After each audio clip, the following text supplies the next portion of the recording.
Hey guys, welcome to another session of Epic 7. Today we're going to do a review on Dizzy. I'm going to start with Arena first because I could potentially lose, which is a really bad showcase, but again, we're playing with speed gambling here, so there's not much I can do here. After these fights, I'm hoping to actually run into someone using Dizzy on their defense, so I can show you guys like her like flaws and weaknesses as well. Of course, if you guys have pulled Dizzy up to this point, or even haven't pulled Dizzy and thinking of thinking of pulling for Dizzy, I would say right now, right off the bat, yes, pull for her. She's really good. But I'm gonna see if we can do a showcase here that actually benefits. So at the moment, she's running Toggle Ancient Book. Oh, Ancient Book is on. Okay, so Lots goes. So I'm gonna see their team. See who I should take out first. Lots goes first, and then my Ruzid. And Araminth is all the way to the back. ML Baal is there. Araminth, I don't know. So there's a gamble here. So basically, I can snipe ML. Actually, no, that's okay. I'm gonna still kill off ML Araminth. Technically, I don't need to soul burn it. I do way too much damage now. Don't need to soul burn. Yeah, I was kind of hoping for that to happen. But that was a huge gamble. He's awake. Perfect. Okay, so let's go.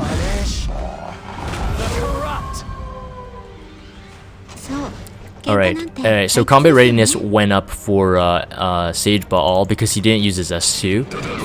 But again, we're gonna do this because she's awesome. Ruz is gonna go after Dizzy, which is okay.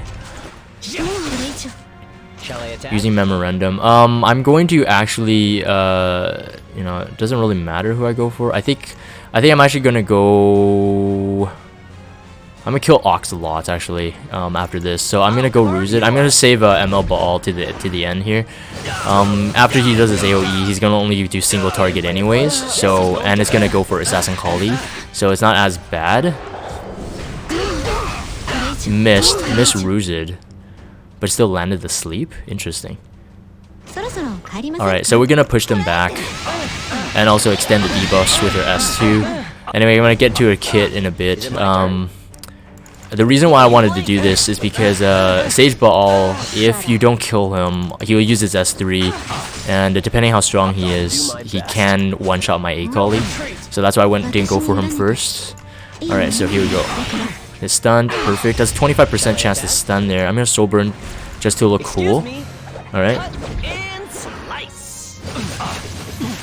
Yeah, way too much damage, says Betsilla, on the Assassin Kali nuke. Yeah.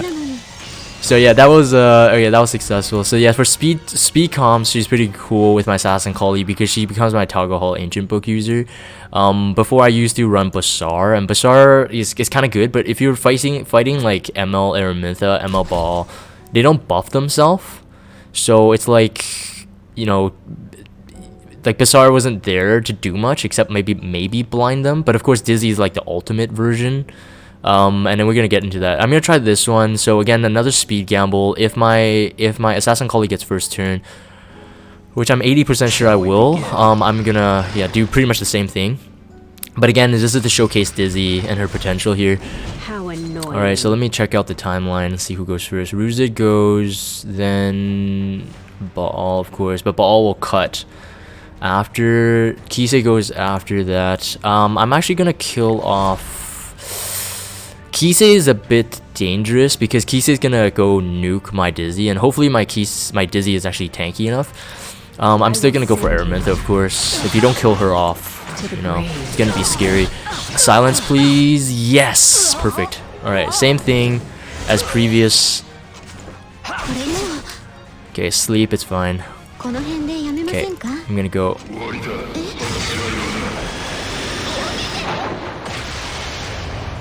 Basil is like, Dizzy's so good, she can hold Toggle Halls to let Akali murder everyone. Yeah, man. So crazy. No crit either, but it's a blind, I think. That's probably the reason why. He's gonna do his AoE nuke. So what I'm gonna do is, again, I'm gonna kill off Ruzid. We don't want Ruzid to speed buff them whatsoever. And I'm gonna try to kill off Kisei right now. Ooh, we did it. Perfect. With Wind Rider, of course. And then ML Baal is alone. He won't really do much. Again, because he's blind, so he missed. So it's perfect for us. And again, we can extend the debuffs, push him back. So I mean, look at Dizzy with the right combo, like making people who got like ML Baal and ML Araminta look pretty crappy. Now, I obviously right now, as I'm recording this video, this review, we do have a reset in the arena, but you know, I still try to choose like pretty difficult ones. I'm putting that in air quotes. And if you guys are speaking, if you guys can speak Chinese, I want to give this guy a shout out because, you know, fellow Asian. I think his name is Tibuchi, and then I can't understand the fourth letter there. Yeah. But it means like I can't lift something. I don't know what that last word is, but anyways. I want to see if I can refresh it and I can find a team that actually has let's see, it has Dizzy on the team. Okay, so yeah, Dizzy on this team, Kiwi Bird. This actually won't be a good showcase for my other team here. I'm gonna try to show you guys Dizzy's flaw. Okay, so a lot of people again run Dizzy with Araminta with ML Baal, and you can counter that easily with like Kitty Clarissa, like on the receiving end. Like I could take on Kiwi Bird too. I don't think he has the speed chops for dealing with me here. Again, it would run through the same routine, you know, Akali go, nuke maybe Araminta, hopefully silence a couple. If I don't, Dizzy will pretty much, you know, do her work there. So I'm gonna have to run this. I'm gonna run something on the defense side so you guys can see it. Rami's annoying because Rule and C Armin. I might try this V4D1M. I could lose, but you know, whatever. We'll give it a shot. Let's try it out. I'm gonna do this team instead. So I'm gonna show you guys again Dizzy's potential weakness. Generally, people run her if they have ML Baal. They'll run her with ML Baal, and of course, Harado is the same thing. They want to neutralize, you know, any potential of you going into immunity. Hold on, what am I looking for? Kitty Clarissa. Right, here we go. They want to neutralize like any immunity potential, and then they just go ham on you. But it doesn't matter because I'm not gonna run immunity. I'm gonna run a cleanser instead. So again, like Destina, Dingo, Kitty Clarissa should work. What's interesting as well, what I'm realizing, and you know, this can change. What I'm realizing is that Dizzy, if they're running it with a stripper, generally have lower effectiveness, much lower effectiveness than the stripper itself. So even if, let's say, my Kitty Clarissa, which doesn't have immunity set but really high effectiveness or have effect resistance, if ML Baal, like, you know, strips her and puts her to sleep, Dizzy's move comes next and it counts as a hit, right? It counts as a hit, and generally it's not too bad. I'm actually gonna go with Biken here. I'm not gonna risk my my Biken getting sniped. Actually, I'm gonna go with Tamarine. Might not work. I want my crowd to be attacked on this one. Anyways, so this is the team I'm gonna go with, and yeah, let's gonna try this out. All right. So yeah, usually, you know, people run Dizzy. What I've been finding, run with pretty low effectiveness. So if your stripper like does strip, like don't worry about it. If you're gonna run this kind of resistance comp, like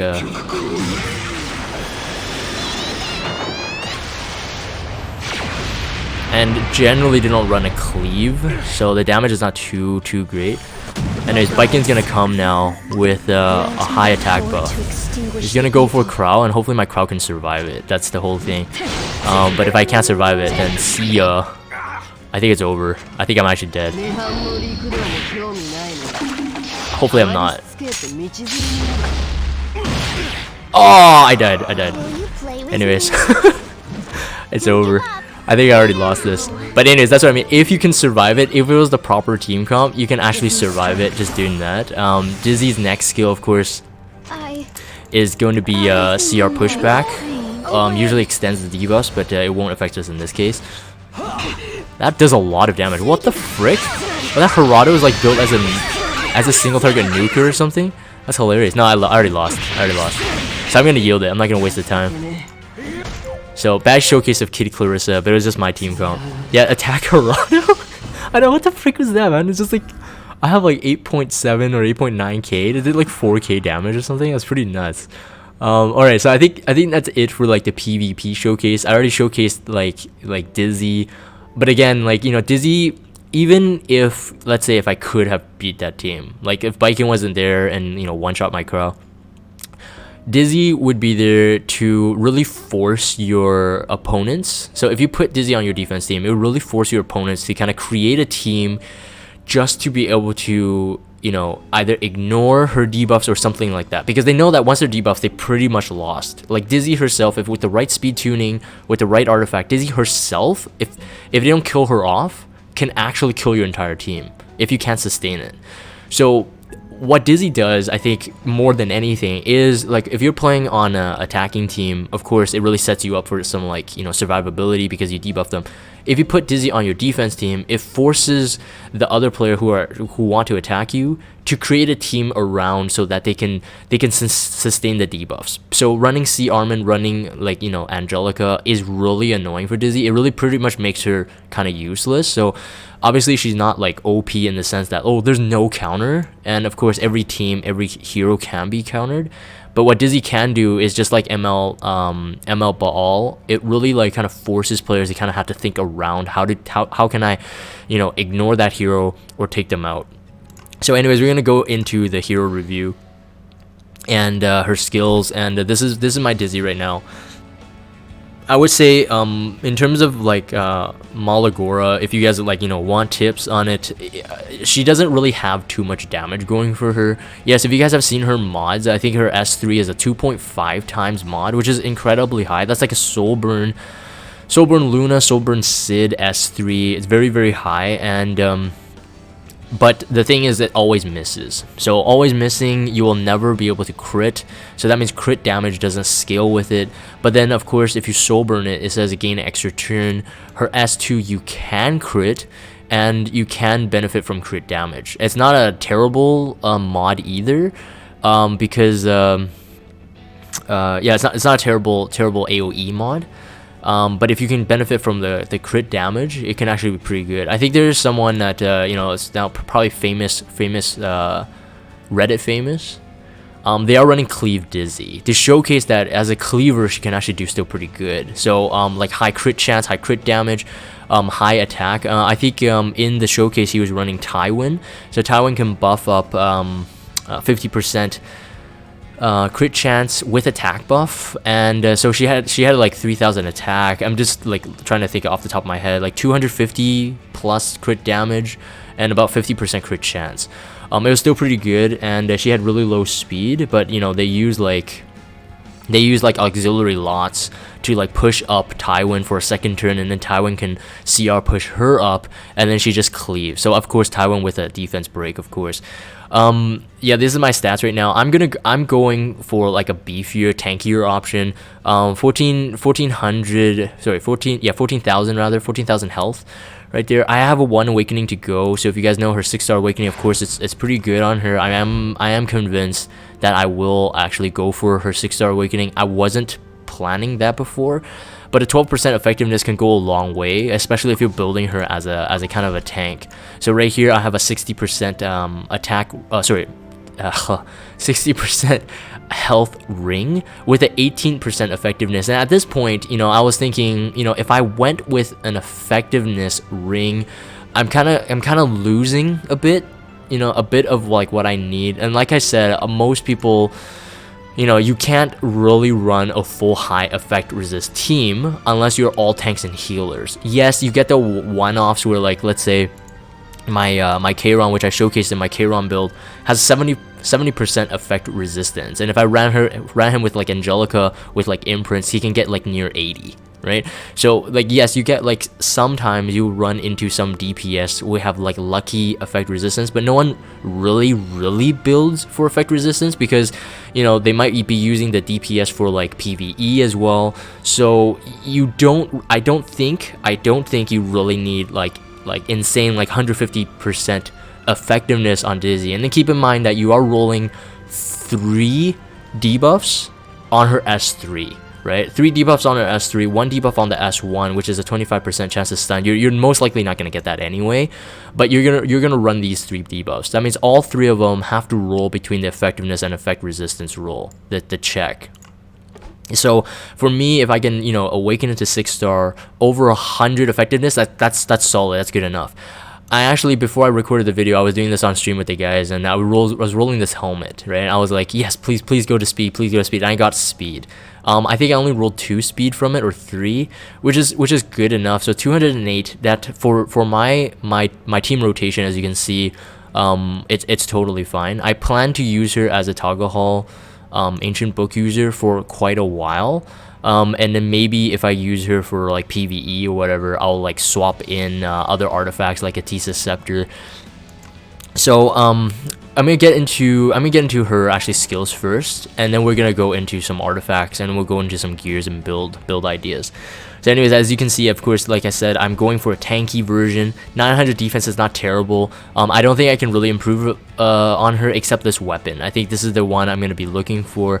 It has 12% effectiveness, but it has all this stuff that I really don't need for resistance. Not that needed. If I can get some speed, HP, effectiveness, effect resistance, I don't really mind either. That would be really good. She's at a solid 50% effect resistance. Again, same star sign as ML Baal, and you know, for those of you who you know, have been in Arena for the past maybe 2 weeks, you have started to see that there's some people, you know, using ML Baal with not only immunity set but high effect resistance with high effectiveness. Those ones are really annoying to kill. And high HP, of course. You know, never forget that. And just beefy, really strong. And so, you know, if I can get her to similar levels, I'll be totally satisfied with that. Skill wise, and again, amazing. I think you know, when I first looked at her, again, I wanted to show you guys the weakness, and I think I did, even though I lost to that PvP fight. When you are debuffed and you do have some cleanser like Katie Clarissa and Dingo and Destina and other ones I might not be, you know, thinking of, but these ones are pretty meta right now. If you're running those heroes, these debuffs don't really matter, because if someone has been, you know, chasing the defense meta for like the past, you know, 2 months ish since ML Araminta, they have already been building these heroes. And so when Dizzy landed and I reviewed her banner itself, I was saying that, you know, she's great, but she's not OP. And I think I still hold on to that thought, that she's not OP. However, I'm going to get into it in a bit, where I've used her so far, and she's just amazing. She's definitely exceeded my expectations. But again, for PvP and GVG scenarios, she can be countered, right? So anyways, decreased speed, decreased attack, decreased the hit chance. So blind. So this is amazing. I've been running her in the Abyss for the past 2 days. I'm currently on Abyss, at the recording of this video, I'm currently on Abyss 88, going to 88. So defeated the past 2, which was Ken and ML Ken, and then Assassin Cartuja. And if you land these debuffs on them, they pretty much do nothing to you. One, they can miss if you land a debuff on the hit chance. And if you decrease the attack, they really do nothing to you. So it's really crazy how, like, she's a PvE changer, total PvE changer. I would definitely recommend for Mola investment, because if you're not going to use her as a cleaver, not going to use her as a full damage dealer, I would just say plus 3 on the S2 and the S3 only, for the 1 turn cooldown, right? So for this one turn cooldown here, and like I said, it always misses, so you can't benefit from your crit rate and your crit damage. But you know, has a 2.5 times mod, which is pretty good. But if you look at anything like Sid S3, even a 1.6 times mod, you times that by, let's say, like 250% critical hit damage, you're gonna output way more damage. So she's not meant to be a really high damage dealer, but again, like I said, it can work. S2 here, again, I do recommend up to plus 3 for the cooldown. If you're gonna get to, you know, plus 5, you're only gonna get 30% extra raw damage. So you can tell, like, in her kit, you're not getting really a lot of power. Whereas like Assassin Kali on her S3, if you max it, I think it's up to plus 7 or 8. You get up to 50% more damage. So it's much more different. You can see that. But this one is obviously really good too. Extends any debuff by 1 turn except those that prevent from moving. So stunning and sleep, you can't prevent them. And you know, I said this on the banner review as well. It's just like, you know, thank goodness they didn't do it, because you know, if ML Baal and ML Araminta, you know, you can extend their debuffs, yeah, right, GG, bye-bye, it's over, you can't do anything about it. It's gonna be the most annoying thing. So this is really good. Provoke, you can extend it. Provoke still counts as a, you know, they can move, but it's still really good that you can actually do provoke. Provoke's one of the more annoying ones, and you imagine if you have an infinite provoke loop, oh man. In PvE or PvP, it's just really annoying. And then of course you can push them back 50% combat readiness. 50% is a huge benefit if you do run her with her own artifact with high speed. And let's say if you have Ruzin on your team, as I kind of showcased, with a speed buff, you can really like continually lap them, and you don't even need to soul burn your S3 into S2 to keep their debuffs down. So it's pretty good. And remember, she can reduce their speed as well. So the lapping potential is just amazing, and it's just incredibly scary. Very scary. If Dizzy is built well, again, like I said, she's very formidable and will be very annoying to deal with. And that's why people have to build her around. The S1, I'm still not impressed at this point. The damage dealt increases to on debuffed enemies. I think it's a 30% increased damage, but it's a 0.7 damage mod on the S1. Which is not high, but it's, you know, better than nothing, I suppose. You do get a 25% chance to stun, and you know, when you do stun someone either in PvE or PvP, obviously it's a good thing. But again, keep in mind that you will not be able to extend it, so you know that doesn't really matter. Her base stats, of course, like ML Baal and Cezanne, so very high effectiveness, high effect resistance, and high health. Pretty good for a mage. I think it's over 5,000, like 5,200. I would definitely recommend, you know, because she's a mage and now is like the mage meta, she does have a ton of artifacts to choose from. I do have a Tisa Scepter. So Tisa Scepter, if you max enhance it, let's say if you have like multiple copies, obviously you can see mine's not enhanced, it has a high percent chance to decrease the skill cooldown by an additional turn at the beginning of her turn. So even, let's say, even if you needed 2 turns to be able to, let's say, redo your S3 or even redo your S2, there's a potential of you to actually, you know, reduce them, and you can actually use them on the turn she's gonna go. So at the beginning of the turn is a massive advantage.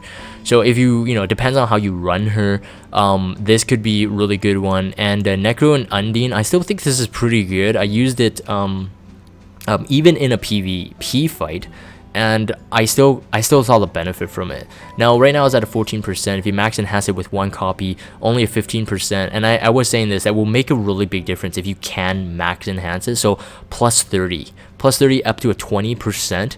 If the timeline is not moving, it's 5 turns. You know, obviously there is no situation where the timeline does not move. Every hero will be moving down the timeline, but I'm saying, you know, hypothetically speaking, the difference between having it at a plus 15 and a plus 30 is 5 turns to get a full turn, because that's 100%, 5 times 20%, and then you do need at least 7 turns to go over 100%. Otherwise you're stuck at 90, right? So 6 times 15 is 90. So 90%, you do need 1 more additional turn, so 7. So 2 turn difference, it can be quite a difference. You're talking about like a long fight, long sustaining fight.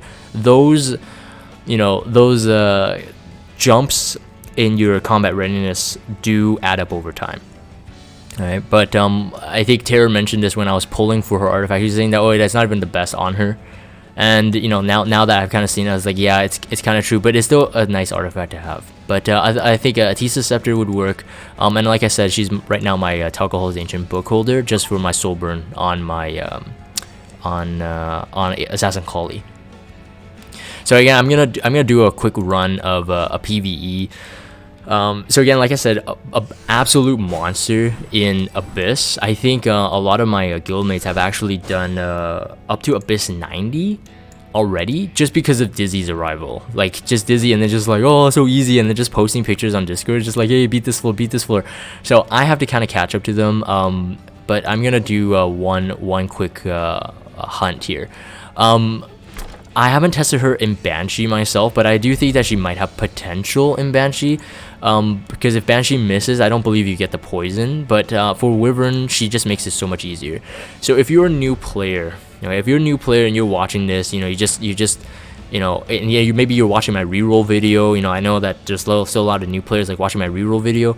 Just pick a 5-star and a pretty decent 4-star, whatever, you know, go ahead and play. You have to pull Dizzy, because I would say that one of the fundamental things at this point in the game is Wyvern hunts. Wyvern hunts is probably the highest priority hunt there is in the full game. All right, the reason is because the sets are used for healers, are used for DPS, are used for support, are used for everything. Speed, you know, speed set is usable in PvP, GVG, and in PvE. I know PvP actually encompasses GVG, but I like saying them different. So Arena, Guild Wars, PvE content. All right, you really want speed. So hunting Wyvern is the like #1 thing. Dizzy can do a spectacular job on Wyvern because you can blind him and you can lower his attack buff. I don't believe you can lower her speed though, but you can do those things. Another thing is that she is an ice hero. So being an ice hero, you don't actually force at least Wyvern 11s like passive, where if you're not an ice hero, he gets a 10% CR boost every time a non-ice hero actions. But just saying that if you're a new player and, you know, let's say you're let's say 1 month player, I think you should have Sword of Azera, right? So if you hunted that free artifact, Sword of Azera, put that on a ice tank and couple that with Dizzy, you should have absolutely no problem beating it. So I'm gonna run this really quick.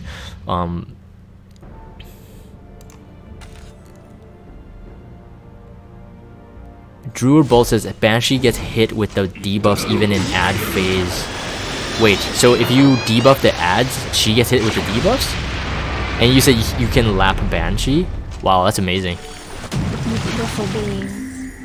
Death is your repentance. So I'm gonna run this on auto. So I'm putting Ken up front because so if you're not using an ice hero, of course, if you get hit by Wyvern, he also does does extra damage. So putting up Ken in front is a risk technically if I wasn't confident of Dizzy's debuff potential. So I'm putting Ken here because Ken is a bit more effective than Crow because he can have defense debuffs as well, and because he has higher HP than my Crow right now at 24,000, DN using Rod, I'll be able to get more HP back. The only thing that Ken of course lacks is that he's gonna accept more damage from Wyvern, and the second thing is that he has lower defense than Crow. I think about 500 less defense. Crow has about 1,300. Ken has about 800. So about 500 difference in defense. Of course, we do need to kind of wait for our debuffs to come on, so I'm a bit nervous for this first part, but I ran it on auto like I think over 20 times last night, and I think we should be fine. But watch this fail on me, that would be hilarious. So I think Dizzy should be getting her S3 back on this turn. The power to extinguish the evil. Yeah, so do that, and then we should be able to debuff him enough that his hits shouldn't really matter. So again, right now with Dizzy's arrival, if you're free to play or if you're a new player and you pull Dizzy, consider yourself really lucky. I'm gonna rate her like probably one of the best heroes right now. The reason is because her usefulness in both PvP and PvE scenarios are like all like top tier. She works really well.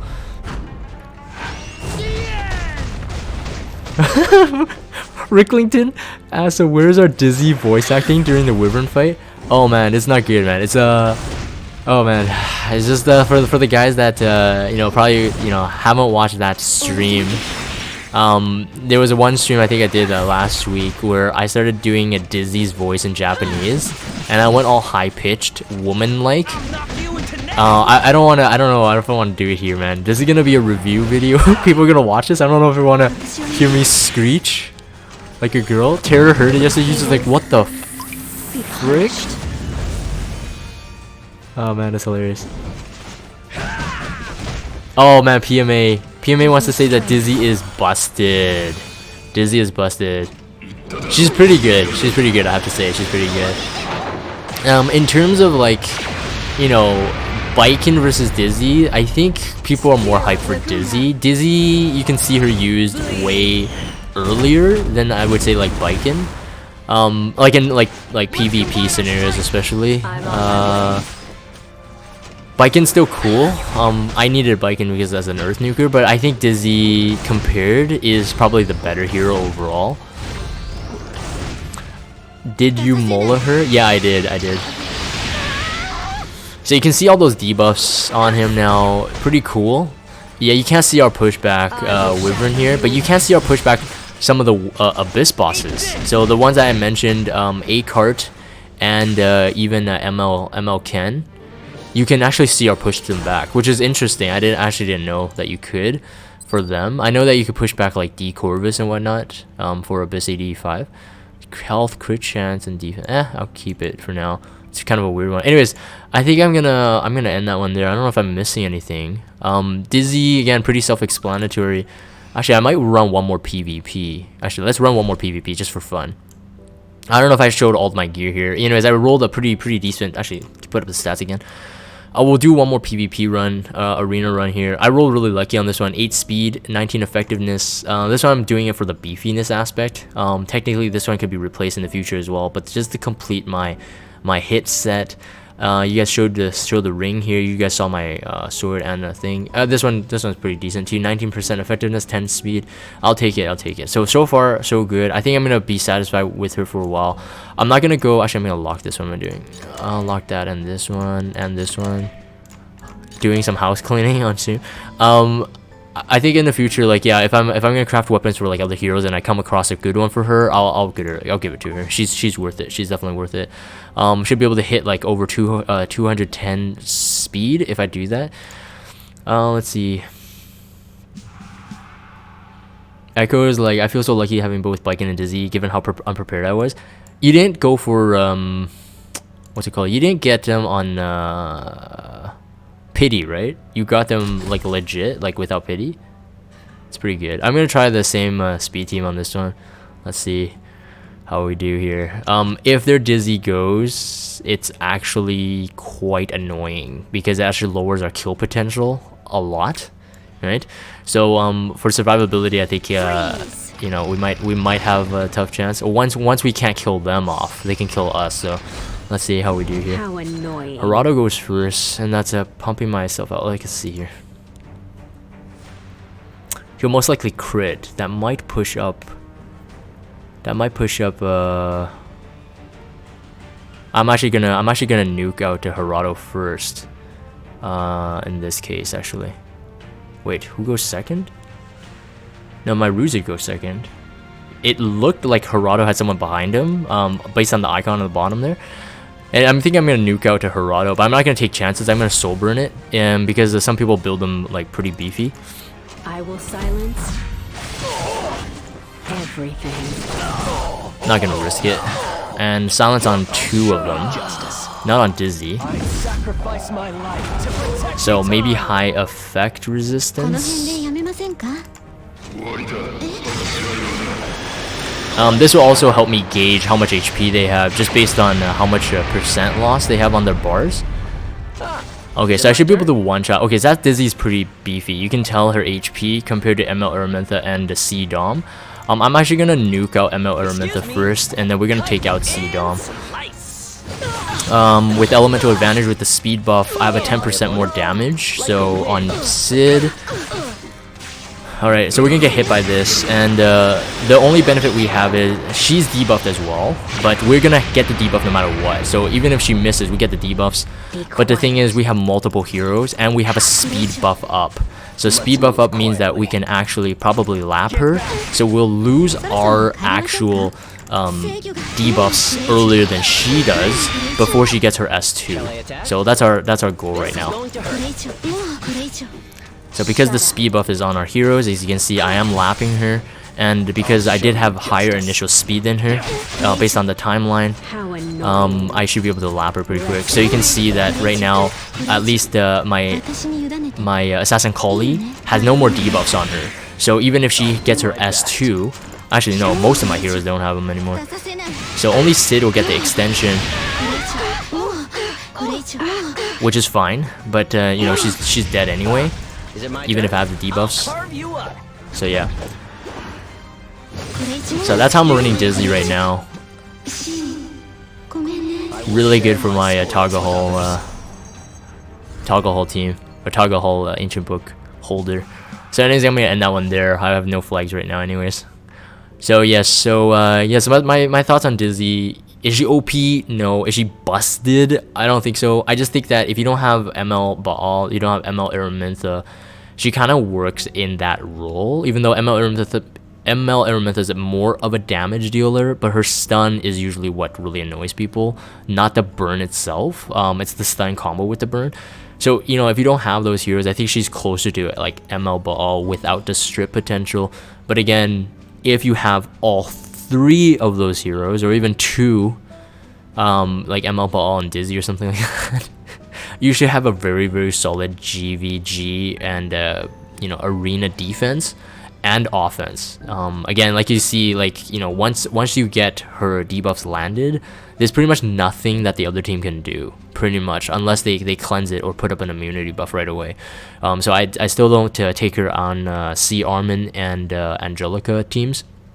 But anyways, that's my thoughts on this. So hopefully that has been useful, helpful, and kind of showcased where she's at. And yeah, I'm going to end this one here. So if you guys have Discord, check out the Discord server, follow me on Twitter, and subscribe to YouTube if you haven't. As always, thank you guys for watching, and I will see you next time.